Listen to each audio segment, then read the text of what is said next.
Olá, pessoal! Sejam muito bem-vindos ao CompactCast, o seu podcast compacto que descomplica o mundo financeiro. Hoje, nós vamos falar de um ponto que eu tenho discutido há muito tempo com muitas pessoas, mas de forma não tão completa. Nós vamos falar sobre o problema do excesso de crédito.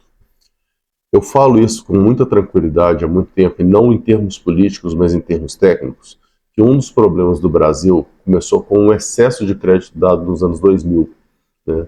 Foi uma evolução de liberação de crédito, começou inclusive em 94, e isso acabou culminando aí na crise de 2014, 2016 e o impeachment aí da Dilma. E eu não estou falando isso de forma política, tá, pessoal? O que é o grande ponto? Eu estava navegando aqui na internet, lá no X, né, e vi uma postagem do Stefan Kanitz, que eu acho um cara muito inteligente, que eu sigo ele, eu acho que tem muitas ideias boas. E ele fez uma postagem falando do endividamento das famílias e fazendo uma crítica justamente a esse ponto que eu bato na tecla também há muito tempo. E ele falando que isso está acontecendo e vai gerar um grande problema futuro, que o Brasil não tem mais margem para isso. E um dos pontos que ele leva é que na década de 94, o endividamento nos anos de 94, antes aí do Plano Real, o endividamento da família era em torno de 15%. Né? As famílias eram endividadas, em torno de 15% das famílias eram endividadas. Até porque, né, com a inflação muito alta, não dá para você poder fazer um endividamento muito longo, não existia muito crédito. Veio o Plano Real, deu uma regularizada nisso e conseguiu aí aumentar um pouquinho. E eu fui buscando mais informações em cima dessa linha de raciocínio que ele teve, né? E hoje a gente está com endividamento mais de 70% das famílias endividadas. Se a gente levar para 95% é um grande problema. E um outro ponto que ele fala também é que esse crescimento de PIB que a gente teve na época é um crescimento de PIB que a gente está adiantando o PIB lá da frente. Quando você compra parcelado, você está puxando o PIB lá da frente para agora. Então, em vez da pessoa poupar e lá na frente ela comprar, ela está comprando parcelado, se endividando, puxou-se para esse momento aqui o PIB, mas chega lá na frente ela não vai ter o dinheiro mais para poder fazer isso, e é o que está acontecendo, e o crédito vai secando, vai tentando renegociar, vai sendo feito. Algumas medidas que foram feitas para poder chegar nesse cenário atual foram mudanças aí no crédito consignado, né, que aumentou o número de ofertas possíveis, reduziu as taxas de juros para os empréstimos consignados, o que facilita também o acesso ao crédito. A gente teve também mudanças em relação ao prazo das dívidas, né, que foi aumentado, né, que você pode, antes você tinha um limite aí de até 12 meses, aí você aumentou para 24, para 36, e agora você aí não tem limites mais, o que por um lado é muito positivo, porque deixa a cargo aí das empresas, aumenta a concorrência, baixos juros também é positivo, mas a gente tem um grande problema aí se a população não é educada financeiramente. Outro problema que a gente tem é que essa evolução toda se dá no momento também, algumas vezes, com uma forçação da taxa de juros básica, né, da Selic, para baixo, né, para poder baixar ela de qualquer maneira. Talvez, né, a gente deveria ter tido aí uma independência do Banco Central anterior a essas mudanças. Facilitaria, a gente está tendo independência agora.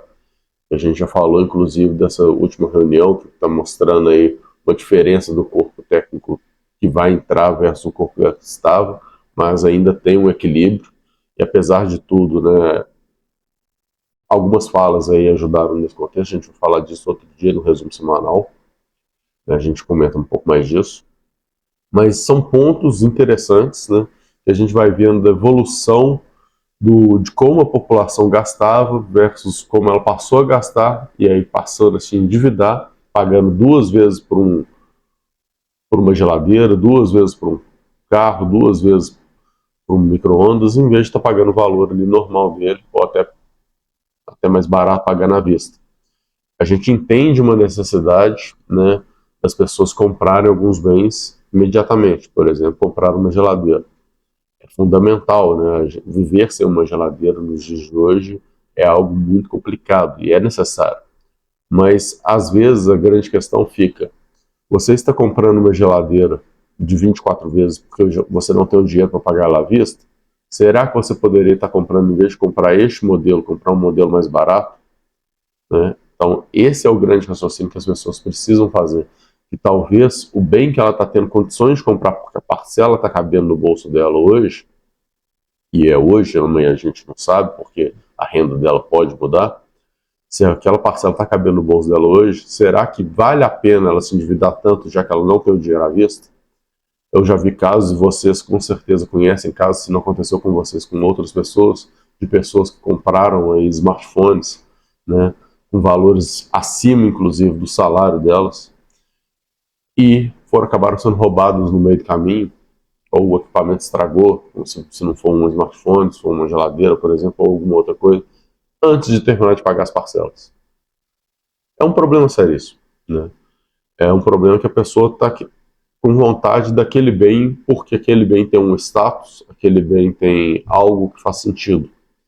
Enquanto as pessoas que já têm educação financeira compram bens de acordo com a sua capacidade atual, né? Então, por exemplo, se eu tenho na minha conta bancária lá R$ 5.000 e eu, para comprar uma geladeira, R$ 5.000 sobrando para me comprar a geladeira vale R$ 5.000, beleza, eu vou comprar ela.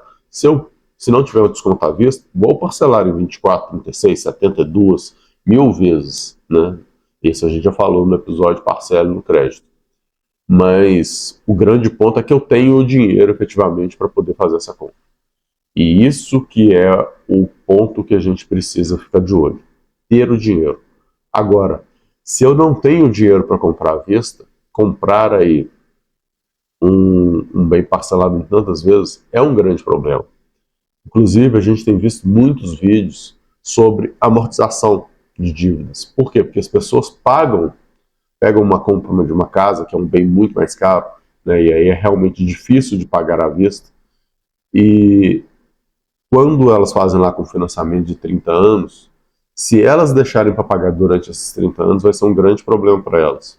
Então, a amortização para poder pagar antes vai reduzir o tamanho da dívida que ela tem, e aí, consequentemente, ela vai dar uma evolução nisso. Além disso, né, a gente já falou disso em outros episódios também, existe uma grande questão aí da compra da vista versus compra da casa versus um aluguel. Então a conta muda um pouco quando a gente está falando de um bem dessa magnitude. O que é diferente da gente estar falando de um carro, da gente estar falando de uma geladeira, de um micro-ondas, de um fogão, né? Então, por exemplo, um micro-ondas não é algo essencial, mas um fogão e uma geladeira se tornam essenciais. Agora, se você tem eles, você pode ter um fogão de 10 mil, um fogão de 5 mil, um fogão de 1.000. Né? E aí eu estou chutando valores, tá, pessoal? Pode ser que não ache fogões de 1.000 mais, mas com certeza de 10 para cima vai ter. Então, vai depender, mas você pode comprar um fogão mais barato temporariamente. Ok, não é o fogão dos seus sonhos, ok, aquele fogão não tem uma qualidade tão boa, às vezes não vai durar tanto tempo, mas cuida dele direitinho, junta o dinheiro para você lá na frente conseguir comprar de uma forma mais estruturada, tendo dinheiro, às vezes até parcelado para você não se descapitalizar, já que muitas vezes não tem o desconto à vista, mas junte dinheiro antes de fazer uma compra de um bem aí que você talvez não tenha condições de pagar ele nesse momento. Nem sempre é fácil, nem sempre é possível, eu sei disso, mas se você tiver pelo menos a consciência do impacto dos juros que você está pagando, ter a ciência que você está pagando o dobro, né? Isso aí é o grande ponto. E aí, quando a gente pega as dívidas das pessoas e tudo mais, a gente vê que tem uma grande dívida em cartão de crédito, em seguida em carnês, né? Então, são problemas, né? O parcelamento é um grande problema, que às vezes a pessoa considera ali o emprego dela está ali tranquilo, ela está recebendo lá seu salário, está recebendo 2 mil, 3 mil, 4 mil, de repente reduz ali o custo dela, ela não conta com a inflação nos demais custos fixos, né? Então aumentou a conta de luz, tem que pagar em dia, aumentou a conta de água, tem que pagar em dia, aumentou a conta de telefone, tem que pagar em dia, e outros custos que podem ocorrer, como alimentação, tem que pagar em dia, né? Tem coisas que não tem jeito de pagar parcelado em tanto tempo. Então é a reflexão que a gente tem que fazer, pensa um pouquinho nisso, e vamos tentar comprar mais à vista, menos parcelado, mas se endividar menos para a gente não ter um impacto tão grande no crédito e não deixar parar de adiantar o PIB, né, porque senão uma hora a conta vai chegar e vai estourar, e com a população já em 75% endividada, se a gente chegar em 95% vai ficar muito complicado, inclusive das empresas continuarem vendendo. Pensa nisso e até a próxima.